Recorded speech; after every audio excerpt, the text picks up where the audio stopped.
like to thank all of you for coming today to this very important press conference.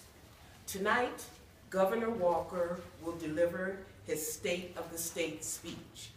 He will blame the state's economy problem on the unemployed not having skills to fill available jobs. He will not address barriers that people face to achieve this opportunity. What the community needs is the opportunity to work. That's right. The opportunity to thrive. The opportunity to support the economy. The opportunity to feed our families. The opportunity to be made whole.